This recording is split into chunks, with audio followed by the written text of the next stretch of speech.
¿Nos puede explicar cuáles son los principales aspectos del proyecto de reglamento de participación ciudadana para la realización de actividades de hidrocarburos? Ok, en verdad tiene dos aspectos gravitantes. El primero es establecer reglas más efectivas para los procesos de participación ciudadana, y eso significa tener mecanismos más, digamos, más reales, como lo que hemos visto, casas abiertas, encuestas, ¿no es cierto? El segundo tema importante es determinar el ámbito de geográfico en convocatoria para el desarrollo de los eventos presenciales, un poco más de detalles sobre las áreas que tú vas a intervenir. Obviamente este documento, este proyecto de reglamento todavía está en elaboración y ajustes, ¿no es cierto? Y luego de lo cual será, digamos, usado por nosotros como dirección para los procesos de participación ciudadana. Pero en cualquiera de los casos lo que nosotros es tener un reglamento que permita tener una participación ciudadana más efectiva, ¿no? Que la gente vea reflejadas sus comentarios, aportes dentro de los procesos que se han hecho en el área, se vea reflejado como que fueron atendidos, fueron escuchados. Yo creo que eso es, digamos, el alma de todo reglamento de participación ciudadana. Muchas gracias. ¿Nos puede explicar cómo se implementa el régimen de incentivos aplicables al proceso de evaluación de impacto ambiental para las actividades de hidrocarburos? El proyecto de régimen de incentivos, estamos en proceso de elaboración. Debe quedar claro que hay un régimen de incentivos ahorita para la fiscalización, digamos, que ya se utiliza. Sin embargo, nosotros ahorita hemos estado pensando, hemos dicho, pero también se puede hacer a nivel de certificación. Y eso significa que, por ejemplo, yo voy a hacer un proyecto determinado, o sea, en el momento que yo planteo hacer mi proyecto, tomo la mejor opción, con la mejor tecnología, con tecnología más limpia, pero eso tiene que ser, digamos, reconocido por el Estado como una buena práctica, como una mejora, ¿no? Entonces, todavía en este momento tenemos un documento muy preliminar que vamos a sacarlo a consulta pública, como todos los proyectos que hemos hecho, luego de lo cual nosotros estamos, digamos, ser aprobado, ¿no? Lo que ahorita tenemos es la tarea de identificar cuáles serían aquellas actividades que serían buenas prácticas para yo calificarlas como incentivo para la certificación ambiental. Para el caso de la fiscalización es un poco más sencillo. Yo he sido jurado de incentivos en OEFA, en la parte eléctrica, por ejemplo, y es un poco más fácil porque tu estudio ambiental dice, por ejemplo, que tienes que usar luminarias, ¿no? Entonces, digamos, eso es lo que te habilita el estudio. Sin embargo, tú durante tu proyecto lo cambias a LED, que son más eficientes y ambientalmente mejores. Entonces, ese delta, esa mejora frente a la obligación ambiental que tienes en tu estudio, obviamente es un tema de reconocimiento de incentivos. Pero ahora estamos yendo más atrás. O sea, antes que yo apruebe el estudio ambiental, yo como titular decida cuáles son las mejores prácticas de tecnología, de materiales, de forma de desarrollo de mi actividad que me garantice un plus frente a los requerimientos normativos. Entonces, todavía estamos ahí preparándonos. Es un tema mucho más difícil porque no existe, ningún sector ha sacado ninguna regulación sobre incentivos en materia de certificación ambiental. Entonces, el primer reto que tenemos es, digamos, y lo que estamos haciendo es una lista de posibles buenas prácticas y luego de ahí plasmarla en un documento que ya tenemos preliminar, en el cual obviamente aborde esta mirada distinta de irnos a un nivel de excelencia del comienzo y no después de la operación, ¿no? Es un cambio bastante estructural de forma de hacer las cosas y es lo que estamos haciendo en Energía y Minas. Muchas gracias. ¿Nos puede explicar cómo clasifica, elabora, actualiza y registra el inventario de pasivos ambientales de hidrocarburos? Muy bien, para explicar eso yo tengo acá ¿podemos focalizar? En realidad, sí, yo creo que es bueno, así con figuritas lo van a entender. Muy bien, en el caso del tema de la identificación de pasivos, primero hay que tener claro qué es un pasivo para el caso de Perú, ¿no? La ley de pasivos salió en el año 2007 y estableció que pozos, instalaciones, emisiones, efluentes, y hay un tema de definición, mal abandonados se consideran pasivos, y establece roles a 3 autoridades, digamos, relacionadas. La primera es OEFA, que tiene como rol la identificación de los pasivos, y el OEFA, para identificar un pasivo, él tiene una jerarquía, ¿no es cierto?, una escala en función de los riesgos asociados, y ellos los ponen de leve, moderado o alto riesgo, dependiendo en función de los riesgos a la salud, el entorno de las personas, ¿no?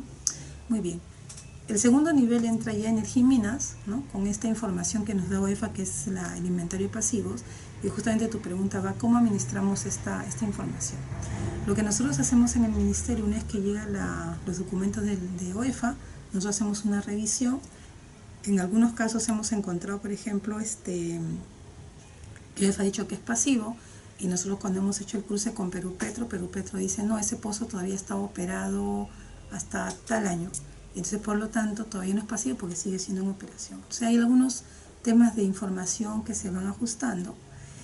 Y en base a eso hemos tenido durante un año reuniones con Perú Petro, con UEFA, digamos, para ir tratar de pulir esta lista de pasivos que tenemos 3.457, ¿verdad? La última publicación fue la RM que salió en junio del año pasado, donde tenemos actualizado hasta el 2016. En este año estamos haciendo esta depuración mucho más fina, ¿verdad?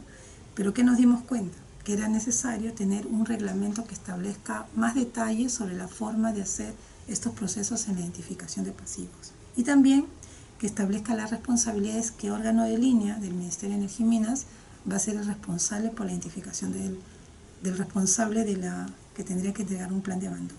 Entonces, por ello, nosotros hemos sacado este documento, este reglamento a consulta pública, donde va a establecer ya en detalle, digamos, fino, qué hace OEFA, que es el que hace la identificación del pasivo, lo califica, y no solamente la parte técnica, digamos, niveles de riesgo, sino también la identificación de manera jurídica.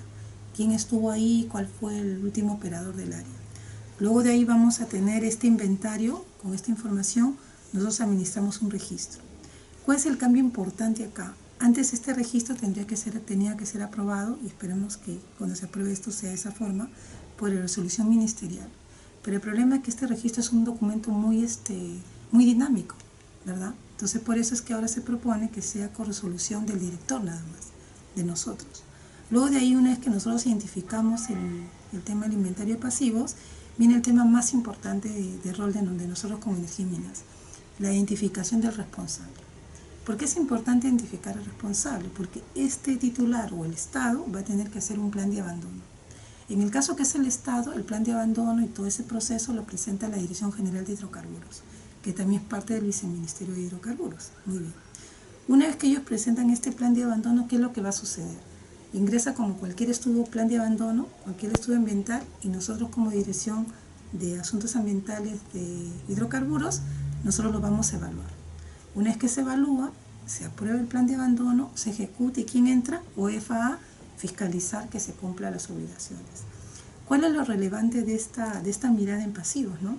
Que nosotros en el MINEN hemos hecho toda una reingeniería. Primero, contener las reglas más claras con normas que permitan, estamos pendientes de aprobación de esto, que permitan tener los roles más definidos.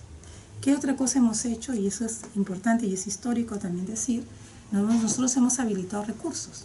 Por ejemplo, en esta nueva ley para el presupuesto del año 2019, nosotros estamos solicitando, y es una intención fuerte del Ministerio, más o menos 200 millones para la parte de la remediación de pasivos. Entonces eso es un tema importante, ¿no es cierto?, resaltar que estamos, digamos, trabajando de manera muy articulada en tener los recursos financieros y tener las disposiciones legales que habilitan una efectividad sobre el instrumento ambiental que vamos a tener acá al final, ¿no? Entonces eso es más o menos lo que tenemos en pasivos de hidrocarburos.